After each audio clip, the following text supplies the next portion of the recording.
So without further ado, let me introduce our guest today. So first off, Syed Amidi, who's our CEO and founder of Plug and Play Tech Center, which is the largest open innovation platform and ecosystem in the world, and one of the most active venture capital firms in North America. Syed's an entrepreneur. He's a seasoned executive with nearly 30 years of experience founding, operating, and growing successful companies.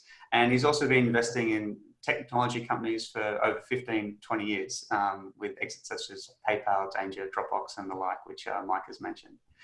He's a global thought leader and champion of open innovation with a singular passion for inspiring and helping entrepreneurs and corporations succeed. Welcome, Syed. Thanks for being with us this morning.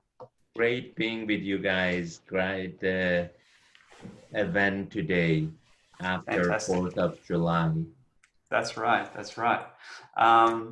Look, let's bring up Mike, our special guest. So Mike, as Mike mentioned, is the Executive Vice President and Chief Operating and Financial Officer for PVH, one of the world's largest and most admired apparel companies. And Mike's been with PVH for over 25 years, playing an instrumental role in shaping the strategic direction of the company through large-scale acquisitions of Tommy Hilfiger in 2010 and Warnaco in 2013. He's been a critical part of driving growth for the company, creating opportunities to expand their brands and businesses across geographies, distribution channels, product categories, leading various infrastructure investments, and playing a key role in implementing the company's digital strategy and driving digital investments with a big focus on building out omni-channel capabilities, leveraging data insights, planning tools, supply chain, and also in-store and online customer experiences. Not only that, and very much aligned with values here at Plug and Play, leading change through a huge commitment to corporate social responsibility. And in fact, he received the Commitment to Inclusion Award from the Runway of Dreams Foundation in 2019 as well. He joined PVH in 1990 and has held various positions in the wholesale and retail divisions of the company before being named the Executive Vice President and Chief Financial Officer in 2006 before his promotion to the current role. With over 25 years of financial management and executive leadership experience in the apparel and financial industries, we are really glad to have him with us. And I noted that you were awarded the Retail Innovator at the Retail Innovation Conference in New York in 2018, Mike. So congratulations and thanks so much for being with us this morning. Thank you. Thank you. So look, without further ado, I'm going to turn over to you, Syed, and look forward to a great discussion. And for the audience, I'll be monitoring the Q&A, and so look forward to seeing you guys at the end. Wonderful. Mike, it's great to be here with you virtually. Quite frankly, it would have loved to have you hosted at our headquarters like we usually do before, one of our expos or events. Usually we have this fireside chat as part of our events, but this is the new world we live in. And for the audience that may not know the scope of your activity, can you please tell us a little bit how is your operation in US, in Americas, and how is it in Europe, as well as I think in Far East? If you could describe a little bit the scope of where you operate and what are the major brands, because I think then we will get into more, the challenges of the present time. Absolutely. So PVH is the second largest apparel company in the world. We do about $10 billion in revenues in a normal year. We operate basically in every continent. We've got about 40% of our business out of Europe and North America, about 15% in Asia, with the balance being Latin America. We're about 55% wholesale and about 45% retail. We operate, as I just described, very diverse businesses in each region. We have a great amount of diversity in our platforms because of the different geographical nature of our business. We also operate two very big brands, Calvin Klein and Tommy Hilfiger, where we own the trademarks. And we operate those two brands in each region. We like the two brands because they are also diverse, in that Calvin Klein tends to be a more contemporary black, tan, and gray brand, while Tommy Hilfiger is a red, white, and blue brand. We also have a heritage business, which was the founding roots of the company, very heavy dress shirt business, which operates Izod, Van Heusen, and we do dress shirts for a bunch of different businesses. Wonderful. Thank you so much. You know, this business of 55% wholesale and 45% retail have been affected unbelievably during this past 4 or 5 months. Can you tell us some of the differences that what you had to do, you know, effectively in your wholesale business, and then what did you have to do in your retail business? And then we will dig in a little bit farther into your retail business. Sure. So in each region, it was a bit different, but overall, you know, we saw a global shutdown. So it started with Asia, started with China.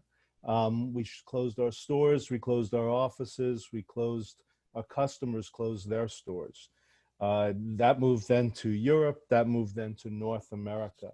So we were basically not shipping any product to our wholesale customers. We were not selling any product out of our retail channel, but we were operating our e-commerce businesses. And those partners that operated digitally, so our Macy's.com, Zalando, Amazon, Tmall, those businesses operated throughout the pandemic and became the entirety of our business for small periods of time as we were shut down 100%. It was a fascinating time. Yes, you know, like some people, especially during this COVID-19, mentioned that e-commerce, like it took it about 10 years to grow to 10 to 15%, you know, for household purchases. But suddenly in this last 3 to 4 months, it grew another 10 to 15%. I know most of it has to do with food purchases, you know, any sort of medicine or drugs. Like everything has moved online for those products. How has it affected the retail and the fashion brands? Has it had that much bump in e-commerce? So the pandemic was definitely an accelerator. There's just two ways about it. And while it moved grocery shopping, while it moved just about everything on e-commerce, fashion was also part of that move. So we've seen our digital businesses running since the pandemic hit triple digits up. So over 100% growth in those businesses since the stores were closed. And that trend has tapered down a bit, but it's still very, very much the fastest growing part of our business right now. It tends to be the smaller part of our business. So coming into the pandemic, or say it differently, coming out of 19, we were running at about 12% of our business being our e-commerce. As we moved into the pandemic, that percentage shot way up. And what we thought would be a horizon of probably 4 or 5 years to get to 20% is probably something closer to 2 or 3 years as things normalize. So it's definitely accelerated. And you know, I think everybody bought necessities online during the pandemic, and fashion was no different. We do consider our underwear a fashion business, particularly in Calvin Klein. That business has been unbelievably successful during the pandemic. People bought all sorts of undergarments as they needed them. We also saw an incredible shift towards casual.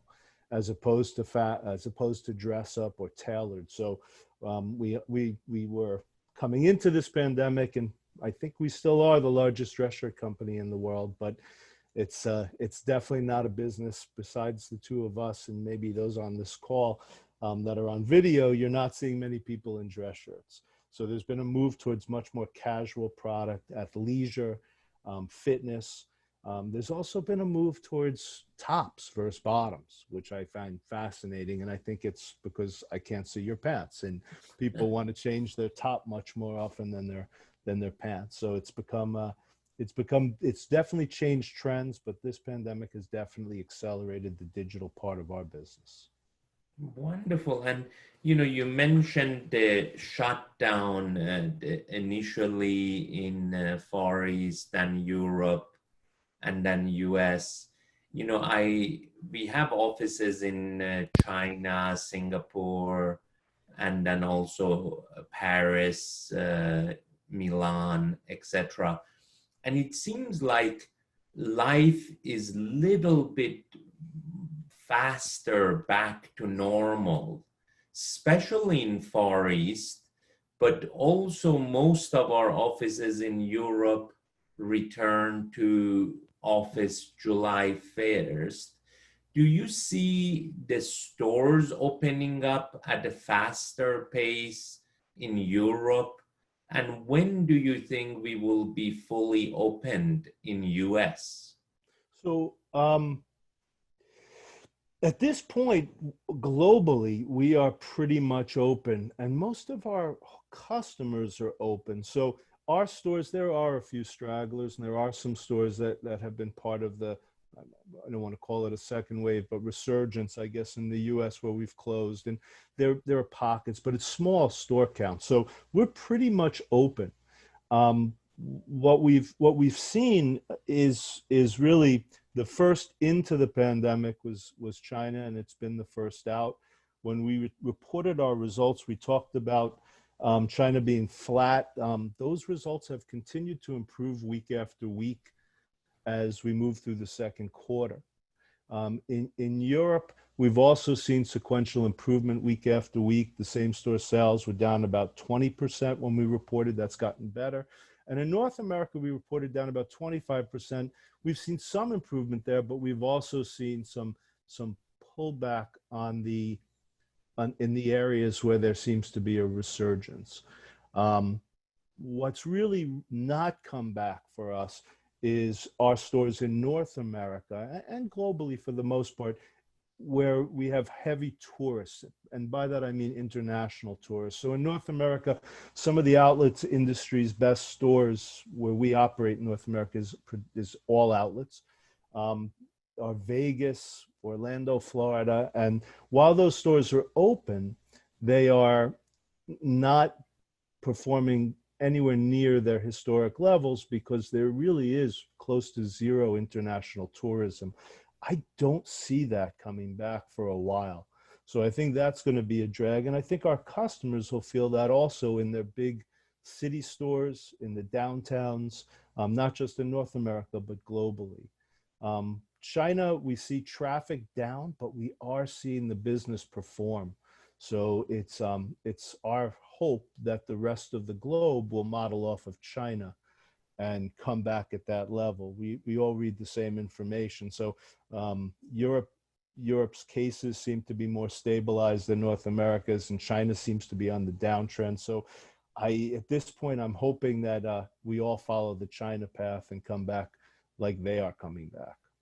Wonderful. And, I was wondering because like we also work in the travel and hospitality business, and the airline industry, the airports, even the retail at the airports, it is hurt so bad. I remember having Changi Airport on a call from Singapore about 30 days ago, maybe 2 weeks ago, that they went from 200,000 passengers a day to around 2,000 passengers a day. And when you don't have passengers, they don't buy things. Is there, I mean, like there is challenges in running a business like yours. Is there any lesson learned? Is there anything that you could have done differently in supply chain, in e-commerce transformation faster? If you have any examples of, you know, how technology helped you to go through these challenges, and if you had a heads up, could you have done anything differently? So, you know, clearly e-commerce is a path for the future. It's growing and it's moving fast, and COVID has just accelerated that. So as we make investments and as we look forward, we are investing much heavier on the digital side of what we do as opposed to on the brick and mortar side. That doesn't mean we won't have stores. That doesn't mean we won't have customers who operate stores, but the investments we make will be much heavier on digital. And that also doesn't just mean our owned and operated business. It means how we fulfill pure plays like Amazon, Zalando. It means being able to fulfill orders at the store level, which we just turned on, picking up in store, which we just turned on. So there's been investments in quick moves towards recognizing that people want, you know, your inventory may not be in the right place because nobody predicted the pandemic to have the impact it did. So being able to ship from store is something that's really become important to us over the last few months. I would also add that the other key for us has been on the supply chain. It's become apparent to us that speed is critical. It may not be revolutionary, but we've done fine with models that didn't have very fast capabilities of bringing product to market. But as we saw the pandemic hit and the shutdown, we operate in Brazil in a platform that does all the production locally and turns goods from start to finish in short periods of time. They had no inventory issues. They had no inventory that didn't sell. They had no inventory that was going to be in the wrong season because they were closed. So getting closer to ordering and getting delivery as needed is going to be for us, and I think the industry, a big push. You know, in fact, even as recently as yesterday, one of my colleagues from Mexico sent me an article that it says 100 of the largest companies in the world are refocusing manufacturing in Mexico instead of China. You know, and it had major brands, major corporations. And do you feel there is going to be a long-term permanent change in how you source, where you source, and where you manufacture product because of this crisis we are in right now? Yeah, I actually think the move was already underway, but similar to e-commerce, COVID has put an acceleration into a path of faster, more local production. And by local, I don't mean necessarily US. We are working with a group of retailers and some of the best factories in the world to do some domestic production. Smaller quantities potentially, but being able to test and really react to products. So maybe make 1,000 pieces nearby, test those pieces, and then send large scale orders overseas to be made in Asia or in different parts of the world where it will cost us, where our costs will be more in line with the competition. We do have production that's more local than, but it's a very small piece of our production today. And that is something that's going to be a focus for us and I think our competitors. Yeah, no, it is, you know, everybody would love to have more manufacturing in US, but you know, you need to finally be competitive and sell the product. So there is a lot of competition out there. To little bit change the subject, we worked very effectively with you and other brands in sustainability, and you have a 2030 strategy. First, I wanted to know, I mean, like, suddenly, like, we have a big project with Alliance to eliminate plastic waste, and both for packaging and for apparel we need to be more effective in sustainability. Can you tell us a little bit about what was your plan, and did anything change during these challenging times? Yeah, this is probably one that I think is the most fascinating. In a world where unemployment is up, in a world where your next paycheck's in question, I'm amazed that there's been an acceleration in social responsibility on many different fronts. On the environment front, there's consumer seems to be wanting products that can last longer, require less production waste, less carbon footprint, less chemical, and they want those products to be able to be recycled. And it makes perfect sense. And the only question is, will the consumer pay for it? Now, the studies say they will, or they're willing to pay something for it. They also want to connect deeper to companies that are more socially responsible. So for us, we've always run a company that's, our roots were historically focused on human rights. Over the last 7 to 10 years, we've been focusing more and more on the environment, our footprint, and COVID just accelerated some of those moves. So we've tested actually a style for our European Tommy Hilfiger business that will be 100% recycled denim. So the jean itself will be 100% recycled, which is pretty amazing. And this whole circularity on apparel product is fairly new. So scale is not quite where it should be, but our teams feel it's going to ramp up fast because there is a consumer demand and the consumer is willing to pay for it. The waste part, as you think about a move towards e-commerce, is something that we haven't figured out. And the largest e-commerce players, ourselves, our customers, we're all struggling with how to fulfill orders and fulfill them fast, get them to the customer fast, and not ship in packaging that can't be recycled or creates waste. It's a focus for us. Poly bags, I think the apparel industry is one of our biggest problems is poly bags. We ship everything in a poly bag. So we're testing the recyclability of poly bags. We're testing other poly bags that are made to be biodegradable. So it's new, it's upcoming. You guys have been a great partner for us on that. So it's moving forward, and like everything else, COVID seems to have accelerated it.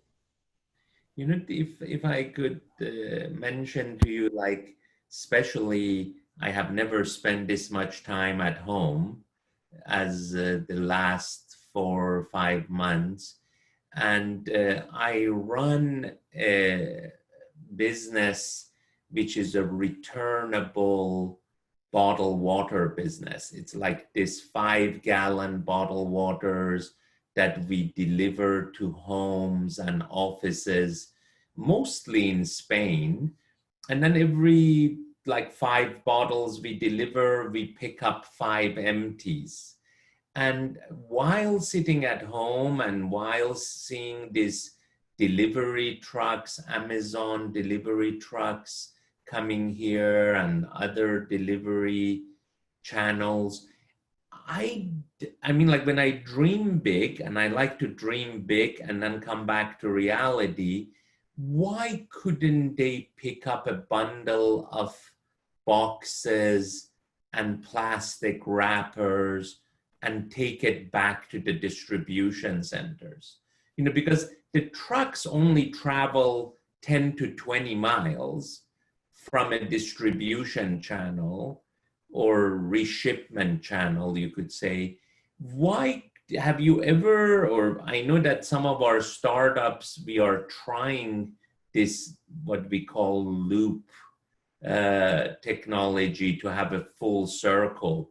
Have you ever come across the crazy ideas like that to re-pick up the packages at least and help the recycling world? So we haven't.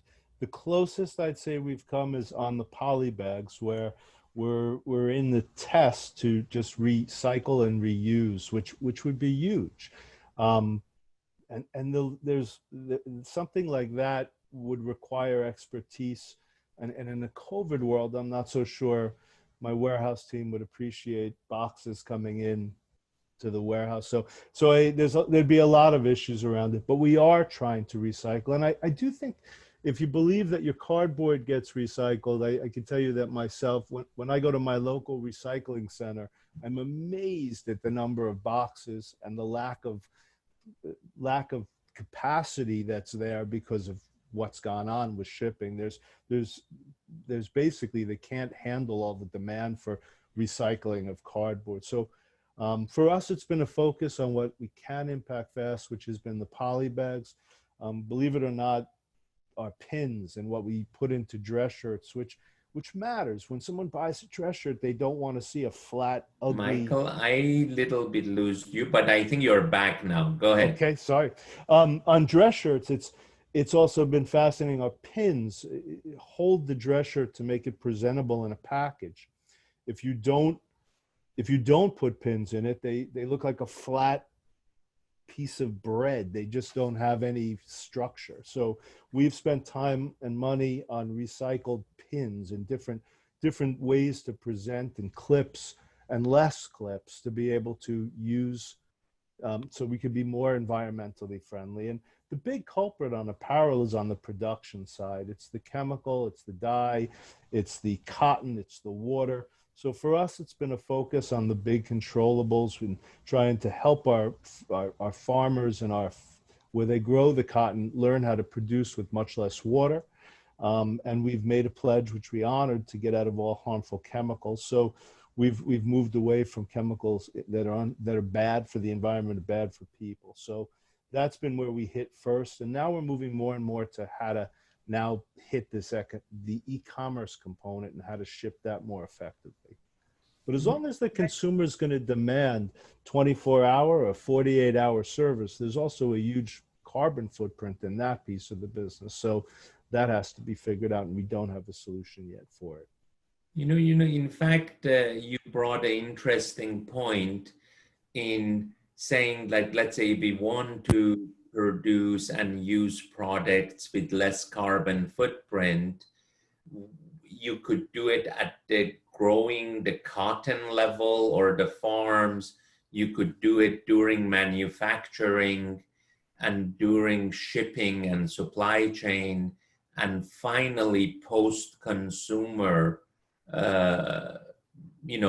usage or recycling. Or so it's really, we have to see where in the whole value chain we could make the biggest impact. And we would love to work with PVH on that. Like 2020 for me was supposed to be the sustainability year. We launched a bunch of programs, as I mentioned, with Alliance to End Plastic Waste, with fashion companies. But now even in agriculture and food, being more sustainable product is like a must. It's not anymore good to have. And I think the new generation, like my daughter, is even willing to pay for it. I completely agree. One of the funnest projects one of the funner projects I would say we've tackled at PVH has been the design of product. We have moved, not every product by any stretch, but our business teams have embraced the concept of 3D design. And if you think about the sequence of how product is made, you would design a product, you'd ship a package overseas with the specs behind the product. That product would be made, you'd spend a fortune and be incredibly unenvironmentally friendly by shipping that product on an airplane back as quickly as you could after they made a sample, so you could see it and approve the colors and know what the product would look like. And one of the big advances for us has been a move towards 3D design. We've tackled it on woven shirts and t-shirts. We're now moving it towards some of the more close to body pieces like underwear. And the quality of the photo, the ability of the tool is just fascinating in that you really can't tell the difference if it's a photo versus a 3D design. And we've actually, during the pandemic, we've actually used those 3D designs for e-commerce because we couldn't get into studios and do photo shoots. So it was just a phenomenal change of how we do business during crisis. That's great. And Mike will ask a few more younger generation questions. No, I just wanted to jump in because the questions are rolling in from the audience. We're about 250 strong right now. One question that keeps coming up is around your people. And how you see your people strategy changing given the massive macro changes underway, specifically related to geographic locations, skill sets and capabilities, fixed versus flex employees. I know the associates are very important to you, Mike. Could you just talk a little bit about your people strategy? Yeah, so we've looked throughout this whole process. We sent everyone home. Our intent is to always keep our associates and our customers safe.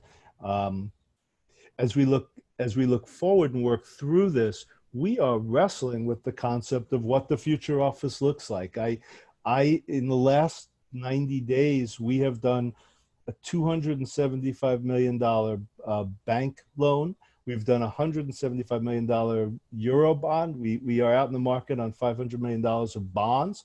I mean, it's amazing the business you can get done from home. And we didn't really have a tech liberal policy on working from home prior to the pandemic. We were in line. We allowed a day a week, if I'm not mistaken, was the parameter.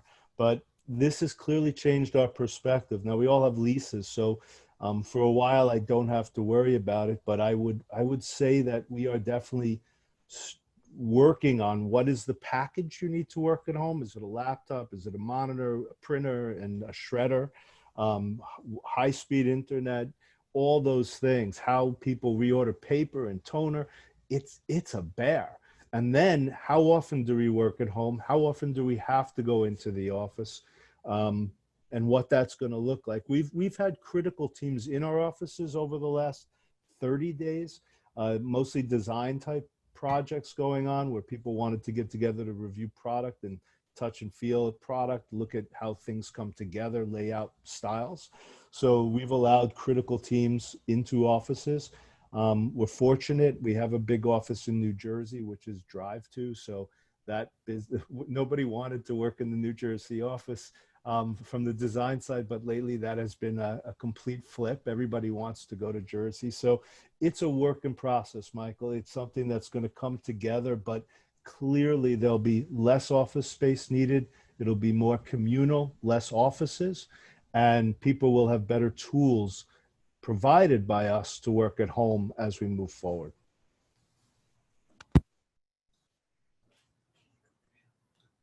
Thank you, Mike. Simon's got one now. Yeah, that's fantastic. Mike, I know that PVH joined the brand retail verticals and supply chain verticals of Plug and Play in 2018, and last year expanded to other regions in Europe, particularly also joining sustainability. Really curious about how you think about open innovation. Where are been the sort of the big opportunity areas for PVH to partner with small tech companies, startups? And maybe where you see sort of the future of that in terms of big challenges or opportunities that you're looking to tackle with that strategy in the future. Yeah, so I mentioned the polybeds. That's an industry issue, and clearly that's been a focus for us. You guys have been a great partner on the circularity side of the business. Everybody tells me it's close. I hope it is, but I don't know. Clearly, the ability do a style for us was a big move. And that wasn't an ability that existed 2 or 3 years ago. So it is moving. That is a major focus for us. The concept of circularity and being able to recycle a pair of jeans or a shirt. And it doesn't start with just the desire to recycle it. Something has to be designed to be taken apart. The fibers have to be made to be recyclable. So it starts at the design side of the process. So that is a major focus for us on the environmental side. And does that start with like a vision internal to the company? Like, do you guys think about what the product vision is and then go look for technology partners to help accomplish it? Or are you more opportunistic by looking at, hey, what's the emerging tech? How might we leverage that? Could you talk a little bit about how you think about your innovation strategy in that regard? Yeah, I think, look, I wish I could say we are definitely working in small groups in the industry to move different pieces forward on different fronts that we feel are unique to the apparel sector. So human rights in our factories is one, and we have a great group of partner companies we work with. And then on the environmental front, it's just no mystery. There's a huge amount of fabric and apparel that gets put into dumps every year around the globe. So the concept of wanting to do circularity has been around for a while. The ability to do it, however, has just started to heat up and move forward faster. So we see it as an emerging technology, and it's on our radar screen. And then as the technology catches up to the desire, or the factories catch up to what's available with the technology, it tends to move forward at an accelerated rate. And Mike, we've got another one from one of our partners at Procter & Gamble, Mr. Goldstein. He's wondering if you, as an apparel company, are seeing any shift in terms of how the customer is purchasing trusted brands versus some of the new authentic brands from startups that we're starting to see out there.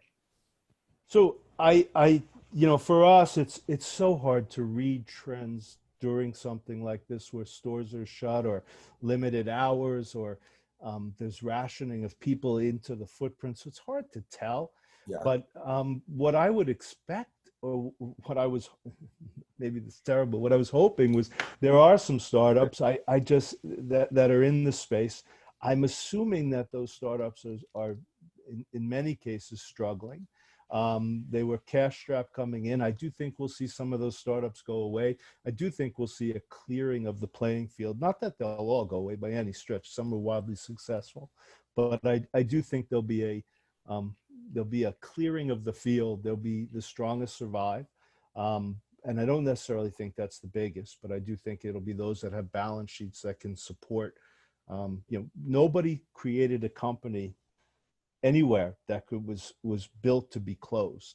None of us had a balance sheet or lines of credit that were ready for being shut for 30, 60, 6 weeks on average across each region. So it's going to have there's going to be a casualty effect when this is done, no question. So this is bringing a lot of clarity to the market in many ways, but you're also starting to see a lot of large companies go bankrupt, especially in the apparel industry as well. But I think your stance is that the strong will survive. Yeah, I would say the strong will survive, and PVH has always had a diversified approach. So we do sell pure players, we sell department stores, we have our own stores, we have our own e-commerce. So we haven't put our eggs all in one basket. We sell the moderate channels. We have a business in the more mass channels. So I think what I like about us is that we're diversified in basically geography and in customer base.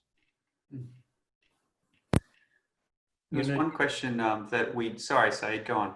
No, go ahead, Simon. I think that audience questions are more important than mine.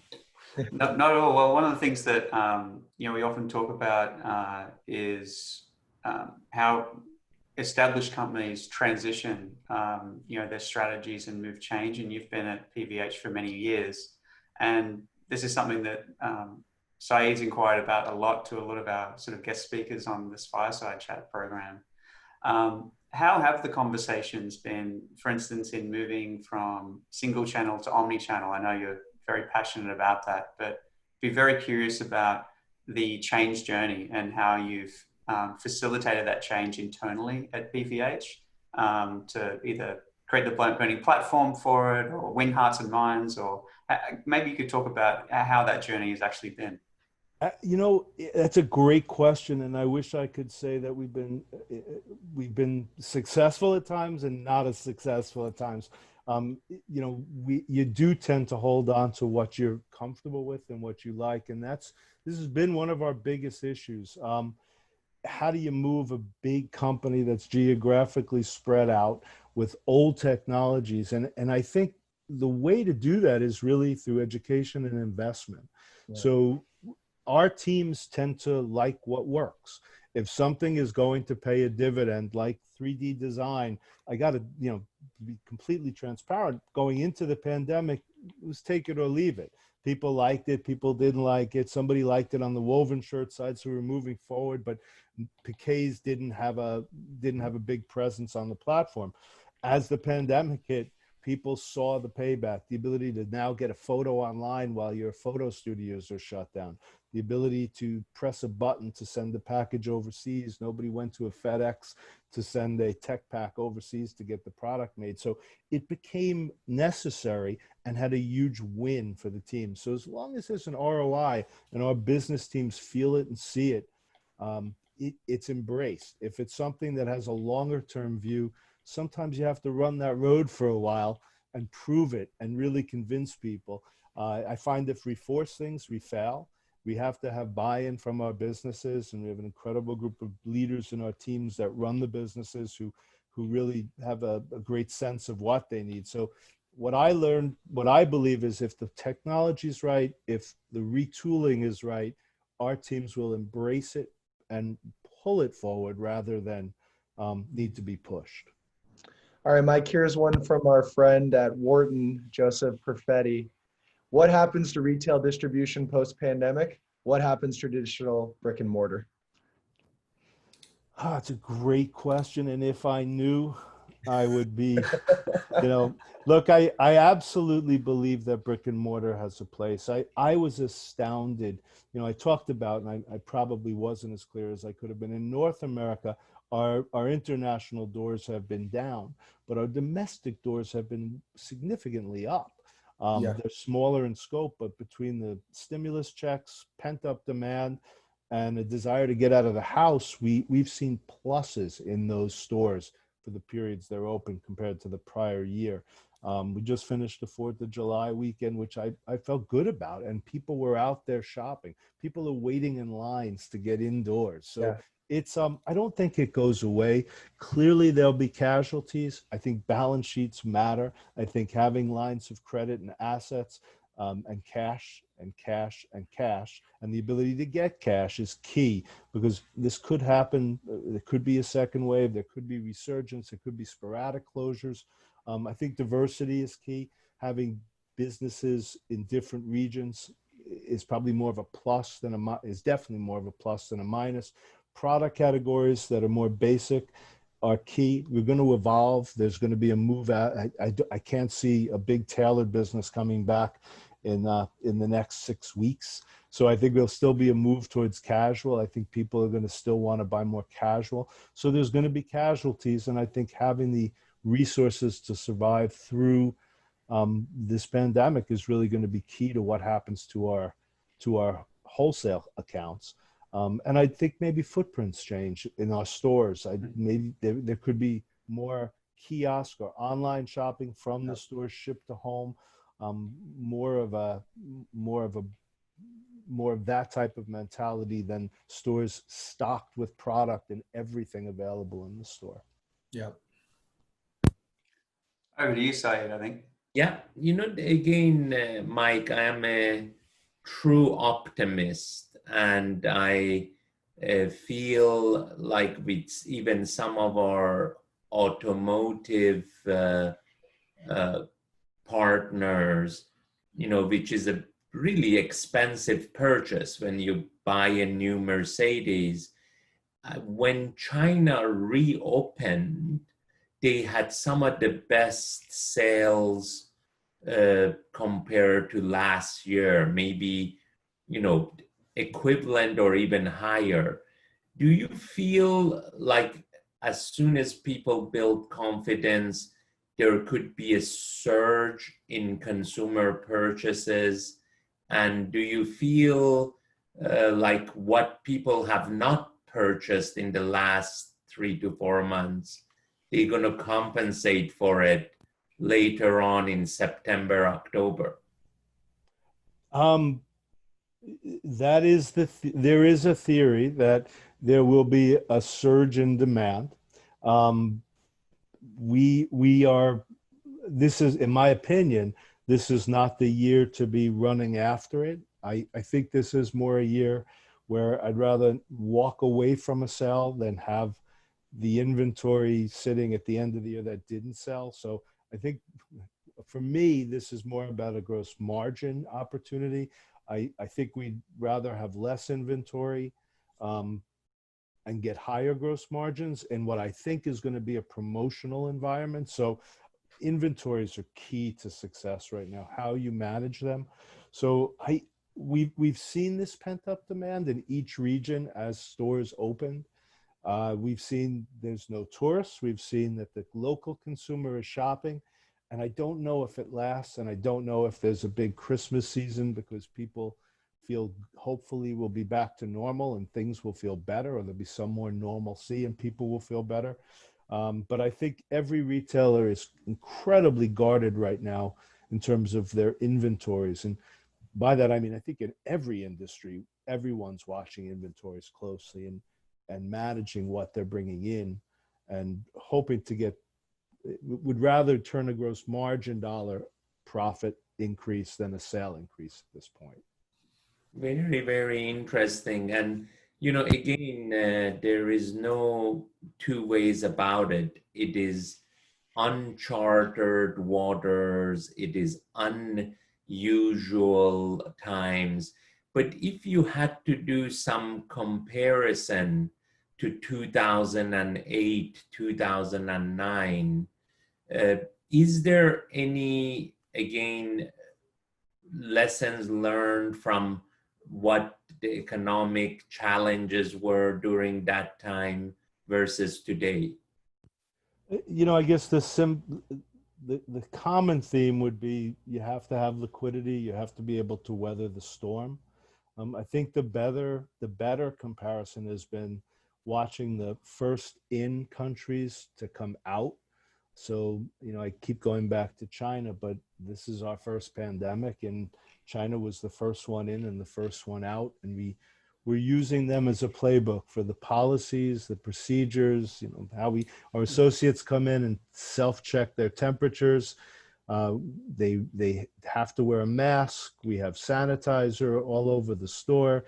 We take returns. They have to sit in the back room for 48 hours. We're in the process of figuring out in China how to open up all of our dressing rooms again and how to apply that in Europe and then in North America. So it's we're hoping that China is the model and that the business in the rest of the world will carry forward at the same pace as China. Wonderful. And, you know, I don't know about you, but I have to speak about that somehow the people feel closer to each other. You know, like this is, you know, disease has no borders, and somehow we need to have more empathy in life and, you know, work with our employees, customers. On a social front, has this, Mike, has had any effect on you? I mean, like, quite frankly, I am sort of shelter in place with one of my daughters, and I hug her more than I ever did. Has, in a social sense, has it have an effect on you? Do you see, how do you feel personally about this? You know, I actually would say we all miss the camaraderie of the office. We all miss the informal discussion or the ability that informal catching up of, I just had a discussion with, or somebody called me and this is what I learned. everything now requires an email, a text, or a video, or a phone call. So it's just become it's a different way to work. I would say we all miss the office to some extent. I think we're all looking forward to getting back there. Where I think it has brought us closer together and is concern over the places we do business, watching people go through this region by region, our factories, the people that work for us in those factories. It's been an eye-opening experience to know that you're holding production or you're not producing overseas, and that's a concern for us, and how they survive. And I do think you're right. I think it has brought us closer together. We're thinking more about the impacts we have around the globe with our customers, our factories, our production, our whole production lines. So yes, definitely, it's brought us closer. Great, Mike. It's been a great talk with you. It's been a great relationship with PVH. We really look forward to, your colleagues' visits and working together with our startups and our technology. And again, both in the supply chain, in sustainability, and perhaps in a new way, in a new world of doing business, because I really do feel the world will change forever, and it's like a new world. And any closing remarks from you? And again, it's been an honor and a pleasure to work with PVH. Thank you. Look, I'll first say I can't wait to be able to come see you. Every time I leave your offices, I feel re-energized. I learned something, and you guys are always on to something before everyone else is. So I'm excited to come back. I can't wait till we travel. In these times, I think it's important to recognize that you just got to be safe. You got to keep your people safe. You have to treat your people right, and it's just an incredibly difficult time. We've done everything we could here to keep our cash coming in, to keep expenses down, and there's nothing fun about it. It's just nothing fun. So I look forward to being back to seeing you guys in person rather than video, and I look forward to being able to travel again, being at a restaurant, and normalcy. I really do. Wonderful, Mike. And it's great having a leader like you on this talk.